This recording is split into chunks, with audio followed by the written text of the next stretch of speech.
Hey everyone, so yesterday was the 40th anniversary of the Friday the 13th, 1980 original. So before we get into our flashback review, we are also celebrating Mother's Day this weekend, and what perfect way to watch Friday the 13th than to watch it with your mom. Jason didn't become the killer till part 2, so we're actually celebrating his mother, Pamela Voorhees. Yes, Pamela Voorhees is the original killer of Friday the 13th. She only had one movie, so really you only see her in the sequels or remakes as far as flashbacks, hallucinations, and just disturbing images, nightmares, all that kind of jazz.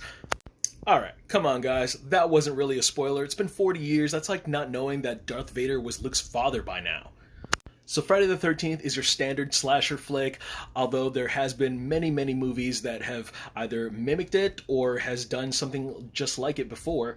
But every time the kill scenes come on, it's just very out of nowhere, very surprise and in your face, and you don't know who's committing these murders.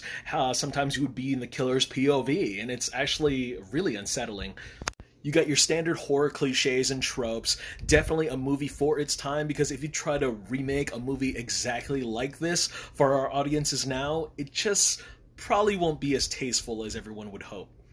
I mean, look at the 2009 remake. They practically took everything from the first 4 films, jammed it into one movie, and the whole Pamela Voorhees situation was like the opening credits, and that was it. I really respect the fact that Sean S. Cunningham and Victor Miller, the director and writer of the movie, they really built this movie around its characters. They wanted to create these invulnerable teens because that's how you feel when you're young. And to be immersed with the dynamic, the chemistry of these lovely teenagers, and suddenly out of nowhere, death comes for them.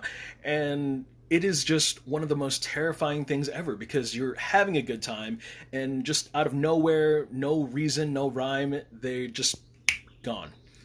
There are some pretty cool graphic death scenes in this movie. A really good job for Tom Savini, I may add.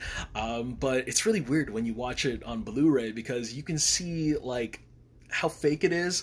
Like, I love all the practical effects and I enjoy the flaws for what it was, especially for its time. It's pretty detailed. I mean, just watch the unrated cut. You're gonna know what I'm talking about.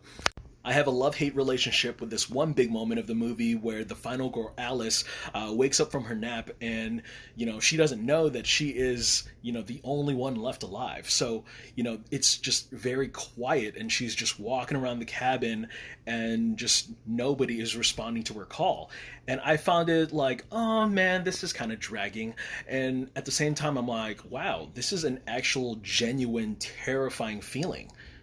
And when Pamela Voorhees shows up, just playing nice, very warmth welcome, and boom, she was the killer all along. Some of the back and forth fighting could have been choreographed a little more, but it felt raw, as real as it could, just sort of silly.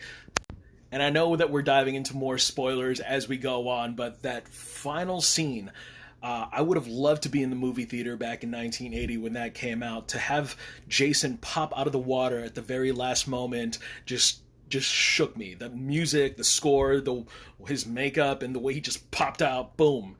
And that just set up a whole franchise right there. The love, the things we do for family, just killing people. Thank you guys so much for watching. Happy 40th anniversary Friday the 13th, and happy Mother's Day.